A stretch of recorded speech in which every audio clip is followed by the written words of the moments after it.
नमस्कार, मेरा नाम आलोक है। आप लाइव स्ट्रीज देख रहे हैं। बिहार के मुख्यमंत्री नीतीश कुमार की अध्यक्षता में आज कैबिनेट की मीटिंग हुई है और देखिए मंत्रिपरिषद की इस बैठक में कुल 47 एजेंडों पर मुहर लगी है। क्या कुछ वो बड़े फैसले हैं? कैबिनेट सेक्रेटरी हैं सिद्धार्थ बता रहे हैं। इस साल बिहार में चुनाव भी होने हैं, ऐसे में कई महत्वपूर्ण एजेंडे भी लाए गए। इस कैबिनेट की मीटिंग में कई पदों का सृजन भी किया गया है। सिद्धार्थ अपर मुख्य सचिव हैं, कैबिनेट सेक्रेटरी हैं, सब कुछ जानकारी दे रहे हैं, आप सुनिए। संचालन में जो व्यय होगा, भवन निर्माण की ही योजना छज्जूबाग पटना में वरीय पुलिस पदाधिकारी और वरीय सिविल पदाधिकारी के आवासन हेतु डी टाइप एनेक्से भवन तथा गार्ड रूम के निर्माण की स्वीकृति 71,24,62,हजार की दी गई। अल्पसंख्यक आवासीय विद्यालयों की भी स्वीकृति दी गई। बक्सर जिला अंतर्गत ब्रह्मपुर अंचल अंतर्गत मौजा कांड में 560 आवासन का अल्पसंख्यक आवासीय विद्यालय 53,37,56,हजार रुपए की स्वीकृति दी गई।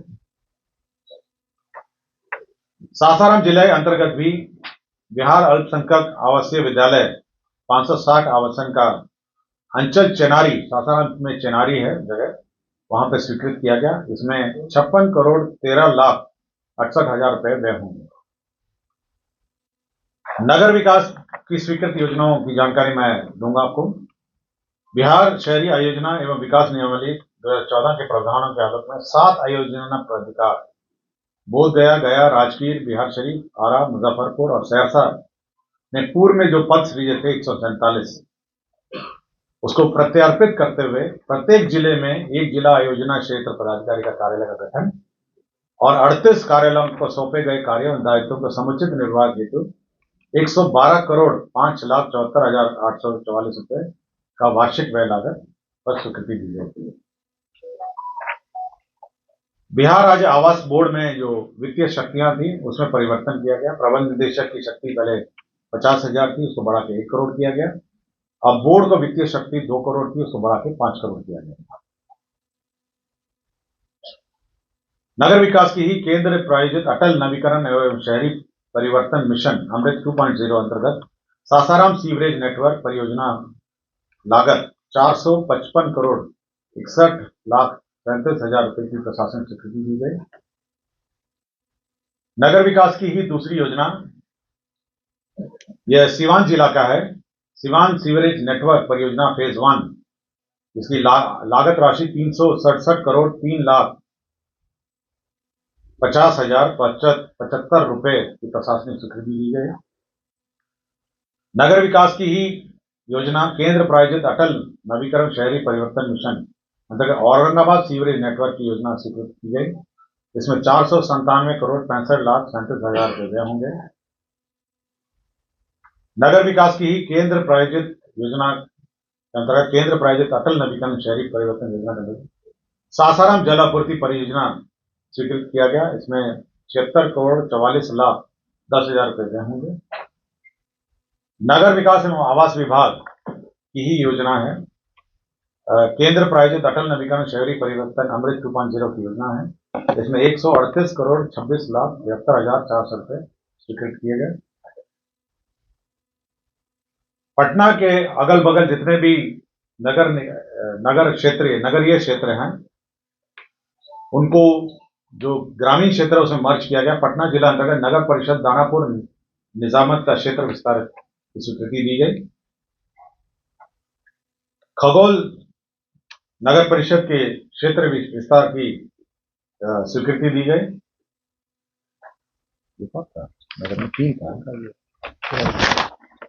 और फुलवारी शरीफ का क्षेत्र विकास, तो क्षेत्र विस्तार, तो जितने भी पटना के अगल बगल तीनों हैं, फुलवारी शरीफ, दानापुर और खगल क्षेत्र का क्षेत्र विस्तार की स्वीकृति दी गई। कौन कौन गांव इसमें शामिल हुए हैं सर? समाज कल्याण में आंगनवाड़ी केंद्रों के माध्यम से जो स्कूलों में बच्चों के लिए जो यूनिफॉर्म के लिए, पोशाक के लिए पैसे मिलते थे डीबीटी के माध्यम से, उसमें परिवर्तन कर दिया गया है। अब 400 रुपए की जो राशि है वो जीविका दीदी अब सिलाई करके हमारे आंगनबाड़ी केंद्रों में पोशाक उपलब्ध कराएगी। और पोशाक की दर में 5% की वार्षिक वृद्धि भी की गई है। समाज कल्याण योजना में समाज कल्याण विभाग के अंतर्गत ही ये भारत सरकार के सक्षम आंगनबाड़ी एवं पोषण 2.0 अंतर्गत प्रधानमंत्री जनजातीय आवासीय न्याय महाअभियान के अंतर्गत 5 जिलों के विभिन्न जनजातीय क्षेत्र में 10 नए आंगनबाड़ी केंद्रों के भवन निर्माण की स्वीकृति दी गई और प्रत्येक आंगनबाड़ी केंद्र में 12 लाख रुपए के दर से 100% केंद्र राशि 1 करोड़ 20 लाख रुपए एवं 10 आंगनबाड़ी केंद्रों की स्थापना एवं संचालन हेतु नियमित केंद्र अंश मंद होगा 22 लाख 44,000 और राज्यांश राशि 19 लाख 16,000 रुपए व्यय होंगे। शिक्षा विभाग में नामांकन के आधार पर जो अक्षय पात्र फाउंडेशन बेंगलुरु है वह मिड डे मील का सेंट्रलाइज किचन संचालित करता है। पूर्व में उसमें बलदेव उच्च विद्यालय दानापुर में उसको जमीन दी गई थी, किंतु यह कंटोनमेंट की जमीन के कारण इसमें निर्माण नहीं हो पाया। अब यह स्थानांतरित करके इसको गोपालपुर टांड, उसमें प्राथमिक विद्यालय है, नौबतपुर प्रखंड जिला पटना, उसको 1.5 एकड़ जमीन स्थानांतरित किया गया और उसी में यह निर्माण किया गया। वाणिज्यकर विभाग ने बहुत महत्वपूर्ण निर्णय लिया है ऑन एयर कनेक्टिविटी के संबंध में। राज्य में जो रीजनल कनेक्टिविटी स्कीम है, तो जो एविएशन टरबाइन फ्यूल एटीएफ, उसके दर में कटौती हुई है। अब 29% एटीएफ में जो वैट लगता था टरबाइन फ्यूल हवाई जहाज, उसको घटा के 4% किया गया है।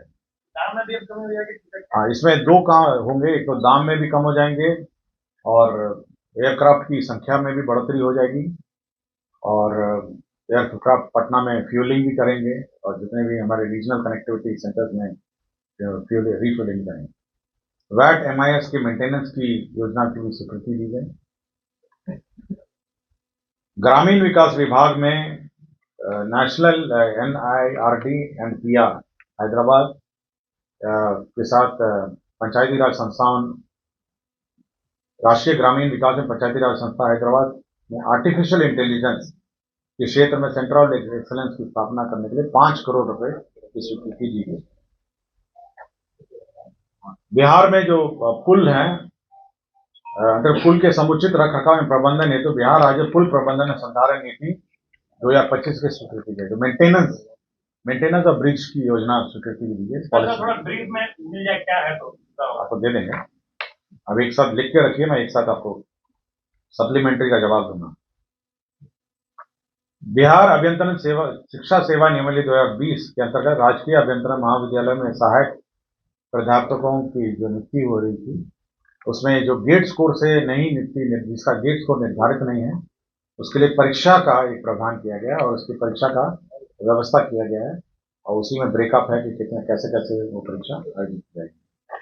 इसी तरह पॉलिटेक्निक में भी पहले गेट स्कोर जहाँ नहीं है वहां पर भी आपका परीक्षा का प्रावधान किया गया है और उसी का नियमावली में संशोधन किया गया।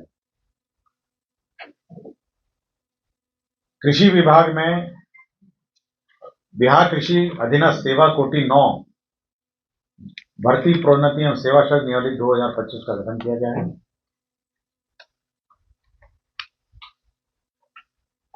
पथ निर्माण विभाग पटना के अधीन उपलब्ध भूमि, भवन व अन्य संसाधनों के अनुश्रवण हेतु भू संपदा पदाधिकारी का एक पद क्रिएट किया गया है। राज्यपाल सचिवालय में 2 गाड़ियों वाहन चालकों का पद क्रिएट किया गया है। शिक्षा विभाग में भी जो हमारे स्कूल्स हैं राज्य में, करीब 77,000 स्कूल्स हैं, उनकी भूमि का 2 एवं सहायक भू संपदा पदाधिकारी के 38 पद की स्वीकृति दी गई है। राज्य में जितने भी हमारे स्कूल्स हैं, कॉलेजेस हैं, उनकी जमीन का हिसाब किताब लेगा जमीनों का और साथ ही साथ उसका संधारण करेगा। बिहार शिक्षा प्रशासन संवर्ग नियमावली 2025, आपको याद होगा कि पिछले 2 कैबिनेट पूर्व जो शिक्षा विभाग का जो संवर्ग है, प्रखंड और प्रखंड से नीचे वाला, उसका सेवा नियमावली स्वीकृति होता है, उसी में पद सृजित हुए हैं, जिसमें शिक्षा विकास पदाधिकारी जो प्रखंड स्तर का पद है 568 होंगे और हर 10 पंचायत में एक पदाधिकारी होगा जो सहायक शिक्षा विकास पदाधिकारी, 1503 पद होंगे। घरेलू हिंसा संरक्षण जो अधिनियम है 2005, के आलोक में समाज कल्याण विभाग के अधीन महिला एवं बाल विकास निगम अंतर्गत 390 पदों का सृजन होगा। बिहार लोक सेवा आयोग के अधीन आशुलिपिक के 15 पदों का सृजन होगा।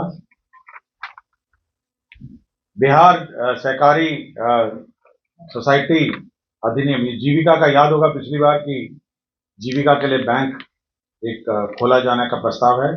अब इसमें इसी सोसाइटी के अंतर्गत 653 पदों का सृजन होगा।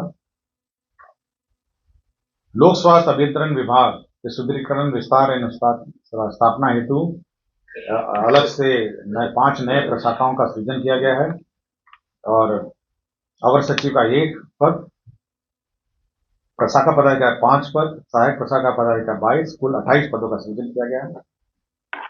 शिक्षा विभाग में जो कॉर्पोरेशन है, जो शिक्षा बिहार राज्य शैक्षणिक आधारभूत संरचना विकास निगम लिमिटेड, जो पूरे राज्य में स्कूलों का निर्माण करता है, बिल्डिंग्स का, कॉलेजेस का निर्माण करता है, उसी में अब हम लोगों ने 818 पद सृजित किए हैं और बिहार शिक्षा परियोजना परिषद में 63 पद हम लोगों ने सृजन किए हैं। उत्पाद विभाग में बिहार मध्य अवर सेवा के निरीक्षक मध्य निर्देश को उत्क्रमित कर वेतन बैंड 3 पे बैंड 2 ग्रेड पे 4600 में दिनांक 1/1/2006 से वैचारिक तथा दिनांक 21/1/2010 में वास्तविक लाभ स्वीकृत करने का निर्णय लिया है। सिविल अपील संख्या 6693/2022 में माननीय सर्वोच्च न्यायालय नई दिल्ली द्वारा दिनांक 3/1/2023 को पारित न्यायाधीश के आलोक में स्वास्थ्य विभागीय संकल्प संख्या 316 दिनांक 25/3/2023 को निरस्त किया गया है। इसमें जो सेंट्रल पब्लिक सेक्टर अंडरटेकिंग है, आयुष की दवाई जहां से खरीदी जाती है, Indian medicine pharmaceutical corporation limited, पहले नॉमिनेशन बेसिस में वहां से होता था, उसी को सर्कुलर पर रद्द कर दिया गया। बांका जिला अंतर्गत अंचल अमरपुर के मौजा राजपुर थाना संख्या 351 में ये राजकीय चिकित्सा मेडिकल कॉलेज एवं अस्पताल का निर्माण किया गया, उसकी जमीन स्थानांतरित की गई है। पटना जिला अंतर्गत पटना सदर अंचल के गंगा नदी के दक्षिण किनारे पे मौजा दुजरा दियारा थाना संख्या 139, यहाँ पे जो भारतीय अंतर्देशीय जलमार्ग प्राधिकरण पतन पोर्ट परिवहन एवं जलमार्ग मंत्रालय भारत सरकार को दिया गया है। यहाँ पे शिप का रिपेयर और जहाज की मरम्मती एवं ड्राई डॉक का निर्माण यहाँ पे किया जाएगा। श्री जटाशंकर पांडे तत्कालीन जिला अल्पसंख्यक कल्याण पदाधिकारी सिवान, इनको रंगे हाथ पकड़ने के आरोप में इनको डिसमिस किया गया। स्वास्थ्य विभाग में श्री जितेंद्र कुमार औषधि निरीक्षक पटना 5 संप्रति निलंबित, आय के विरुद्ध अधिक अचल और चल संपत्ति के आरोप में इनको बर्खास्त किया गया।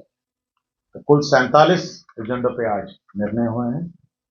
धन्यवाद। तो क्या कुछ कैबिनेट की मीटिंग में फैसला हुआ है, कौन कौन से आदेश जारी किए गए हैं, किन किन विभागों से संबंधित है, वो पूरी जानकारी इस वीडियो में हमने अब तक पहुंचाई है। नीतीश कुमार की मंत्रिपरिषद की आज बैठक में कुल 47 एजेंडों पर जो मुहर लगी है, उनमें क्या कुछ खास है, क्या कुछ बड़ा है, ये हमने आपको दिखाया है, वीडियो के माध्यम से बताया है। हमारे चैनल को सब्सक्राइब कर लें, साथ साथ पेज भी लाइक करें। धन्यवाद।